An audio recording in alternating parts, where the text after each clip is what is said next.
دل ہے کہ ایک اجنبی حیران.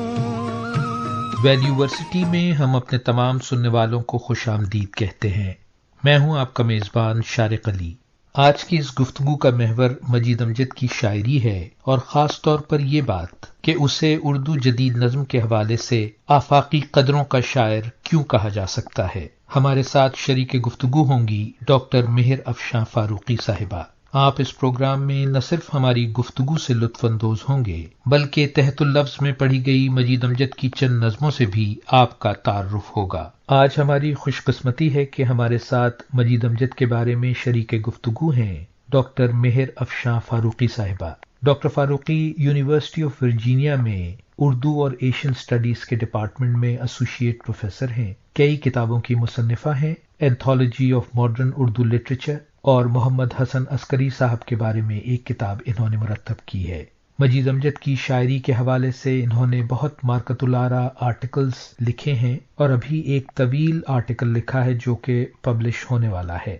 ڈاکٹر مہر فاروقی شمس الرحمان فاروقی صاحب کی صاحبزادی ہیں، جن کا نام اردو ادب میں کسی تعارف کا محتاج نہیں. ڈاکٹر مہر فاروقی آج کل غالب کے مسترد کلام پر ریسرچ کر رہی ہیں، اور اردو کے فروغ کے لیے ان کی خدمات اور ان کی زندگی وقف ہے. آئیے ہم آج ان سے مجید امجد کے بارے میں گفتگو کرتے ہیں.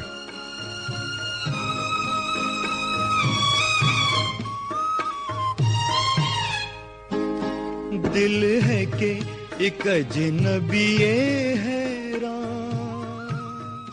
ڈاکٹر مہر افشاں فاروقی صاحبہ، سب سے پہلے تو ویلیو یونیورسٹی کی جانب سے میں آپ کا شکریہ ادا کرتا ہوں کہ آپ نے اپنے مصروف وقت میں سے گفتگو کے لیے یہ وقت نکالا. سب سے پہلا سوال مجید امجد صاحب کے حوالے سے میرا آپ سے یہ ہے کہ ان کی انفرادی شخصیت کے بارے میں آپ ہمیں کچھ تفصیل بتائیے، کیونکہ یہ بہت مشہور ہے کہ وہ سماجی طور پر بہت فعال نہیں تھے اور بہت تنہائی پسند تھے. اس بات میں کتنی حقیقت ہے؟ یہ بہت اچھا سوال ہے، اور جب میں نے اپنی ریسرچ مجید امجد پر شروع کی تو سب سے پہلے جو معلومات مجھے ملے وہ یہی تھے کہ وہ بہت شرمیلے تھے، وہ بہت کم سخن تھے، وہ محفلوں سے کتراتے تھے وغیرہ وغیرہ. اور ایسا لگا کہ زیادہ تر لوگوں نے جو ان کے بارے میں لکھا ہے اس بات پر بہت زور دیا ہے. تو مجھے بھی بہت اس میں دلچسپی ایک طرح سے پیدا ہوئی کہ کیا واقعی ایسا ہو سکتا ہے کہ اگر کوئی شخص بہت شرمیلا ہو اور کتراتا ہو محفلوں سے تو اس کا اثر کیا اس کی شاعری کی اہمیت پر ہو سکتا ہے، کیا ایسا ممکن ہے؟ تو باقاعدہ میں نے اس پر ایک بہت طویل مضمون بھی لکھا ہے جس کا عنوان ہے The Legacy of the Misfit Poet. اور اس پہ میں نے بہت غور کیا، اور مجھے ایسا لگا کہ ان کی شخصیت واقعی وہ شرمیلے تھے اور وہ محفلوں سے کتراتے تھے. انہوں نے کبھی اپنے کو، جیسا انگریزی میں کہتے ہیں، پروموٹ نہیں کیا. اور چونکہ وہ ایسے عہد میں پیدا ہوئے جس میں ان کے ساتھ ساتھ جو ان کے ہمنوا تھے اور مشہور شعراء تھے، مثلا فیض احمد فیض، مونین راشد، مصطفیٰ زیدی وغیرہ، اور منیر نیازی. کیوں ایسا، مطلب کوئی ضروری نہیں ہے کہ ہر آدمی جو ہے وہ بہت زیادہ اس کا مزاج ایسا ہو کہ وہ اپنے کو پروموٹ کرے، لیکن حقیقت یہ ہے کہ ان سب چیزوں کا ان کی پاپولیرٹی پر اثر ہوا. ایک ایکسپریشن ہے انگریزی میں جس کو کہتے ہیں بیک یارڈ پوئٹ. انتظار حسین نے جو ان کی مجید امجد کے انتقال کے بعد جو انہوں نے تعزیت میں جو مضمون لکھا، اس میں انہوں نے اس بات کی طرف اشارہ کیا ہے کہ تنہائی پسند شاعر جو محفلوں سے الگ ہو جاتے ہیں، پاپولیرٹی پر بھی اس کا اثر ہوتا ہے. اور مجید امجد مثلا وہ لاہور نہیں جاتے تھے، وہ کراچی نہیں جاتے تھے، وہ پسند کرتے تھے کہ وہ ساہیوال میں ہی رہیں زیادہ تر. تو ان سب چیزوں سے کی وجہ سے یہ ہوا کہ آخری وقت میں جب ان کی بینائی بھی بالکل چلی گئی تھی اور ان کو پینشن بھی نہیں مل پا رہی تھی، کچھ اس میں کمپلیکیشنز تھے کہ پینشن نہیں ریلیز ہو رہی تھی، تو ان کے اوپر بہت مالی دقتیں کا سامنا انہیں کرنا پڑا.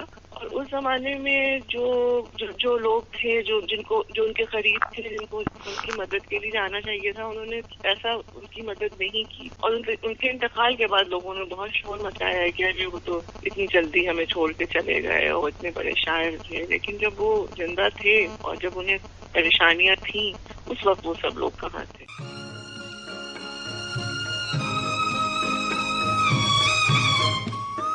مجید امجد 29 جون 1914 میں جھنگ میں پیدا ہوئے۔ ان کا اصل نام عبد المجید امجد تھا۔ یوں تو مجید امجد نے اردو کی تمام اصناف سخن میں طبع آزمائی کی ہے، لیکن ان کا اصل میدان نظم تھا۔ ہم ان کی مارکۃ الآرا نظموں کو انتہائی فخر کے ساتھ عالمی ادب میں کسی کے بھی مقابلے میں رکھ سکتے ہیں۔ 1930 میں جھنگ کے اسلامیہ کالج سے انہوں نے BA کیا اور پھر جھنگ کے 7 روزہ اخبار عروج کے مدیر رہے۔ کچھ اختلافات کے باعث انہیں یہ نوکری چھوڑنا پڑی اور 1944 میں اسسٹنٹ فوڈ کنٹرولر بن کر انہوں نے اپنی ملازمت کا زیادہ تر حصہ ساہیوال میں گزارا۔ وہ 1972 میں ریٹائر ہوئے۔ اپنے تمام تر کمال فن کے باوجود وہ کسی بھی سیاسی گروہ سے متعلق نہیں رہے اور سماجی طور پر انہوں نے زیادہ تر وقت اپنے چند دوستوں کے ساتھ تنہا گزارا۔ مجید امجد کی زندگی میں ان کا اپنا مرتب کردہ شعری مجموعہ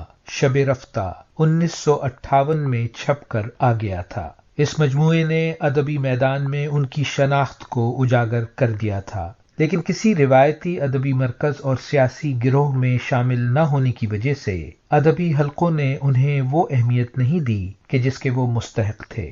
شاید یہ مجید امجد کا ذاتی مزاج تھا، ان کی افتاد طبع تھی کہ انہوں نے بھی کبھی ادبی دھڑوں کی طرف مائل ہونے کی کوشش نہیں کی، لیکن اپنے گوشہ تنہائی میں بیٹھ کر اعلیٰ معیار کی عظیم نظمیں تخلیق کی۔ ان کی 2 دیگر کتابیں شب رفتہ کے بعد اور کلیات مجید امجد ڈاکٹر خواجہ محمد زکریا نے ان کے وفات کے بعد شائع کی۔ مجید امجد نے 11 مئی 1974 کو ساہیوال میں وفات پائی اور ان کے جسد خاکی کو جھنگ بھجوا دیا گیا، جہاں وہ آج بھی آسودہ خاک ہیں۔ نظروں کی کہانی بن نہ سکے ہونٹوں پھر کے پیغام، ایک ایک جھروکا خندہ بلب، ایک ایک گلی کوہرام۔ آپ نے بہت اچھی بات کہی، اور یہ جنرلی ہمارے معاشرے میں جو ناقدری ہے لکھنے پڑھنے والوں کے لیے اور شاعروں کے لیے، یہ اس کا ہی اظہار تھا غالباً، اور بہت افسوسناک بات تھی۔ اچھا، آپ ہمیں یہ بتائیے کہ ان کی جو شخصی تنہائی تھی اور ان کا جو انفرادیت فن تھا، اس لحاظ سے کس لحاظ سے آپ انہیں بڑا شاعر، جیسے کہ ابھی آپ نے یہ لفظ استعمال کیا تھا، تو وہ کیا طرز احساس کے لحاظ سے بڑے تھے یا اہلیت اظہار کے لحاظ سے بڑے تھے؟ یہ ذرا آپ ہمیں بتائیے۔ میں کہوں گی کہ دونوں لحاظ سے وہ بڑے تھے، طرز احساس اور اظہار، قوت اظہار، دونوں خوبیاں ان کے اندر تھیں۔ ایک تو یہ کہ انہوں نے بہت سے نئے مضامین جو کہ ہماری شاعری میں زیادہ ابھر کر نہیں آئے تھے، انہیں ابھارا۔ مثلاً شجر کے بارے میں، جی، پیڑوں کے بارے میں جو انہوں نے نظمیں لکھی ہیں، وہ بہت ہی مخصوص نظمیں ہیں، اس وجہ سے کہ قدرت کے کرشمے، تو ظاہر بات ہے قدرت کے کرشمے ہم سبھی اس پہ مروب ہیں، لیکن مجید امجد میں جو قدرت کے ساتھ جو ہم آہنگی ہے وہ بہت نئی ہے۔ ایک درخت جو کہ چھتنار ہے، جو بور سے لدا ہوا ہے، جس کی پتیاں بالکل سرسبز ہیں، جب وہ پیڑ کاٹا جاتا ہے تو اس کا جو درد ہے کٹنے کا، پیڑ کے کٹنے کا درد جو ہے، جس طرح سے مجید امجد نے محسوس کیا، وہ ہماری شاعری میں کسی نے نہیں کیا۔ یہ بہت ہی ایک طرح سے غیر معمولی قوت اظہار ان کے اندر تھی۔ انہوں نے قدرت کو اس طرح سے دیکھا کہ قدرت اور انسانی وجود میں ایک درد کا رشتہ ہے، یہ انہوں نے اسٹیبلش کیا، جو کہ یہ بھی ایک بہت ہی نیا پہلو ہے شاعری میں۔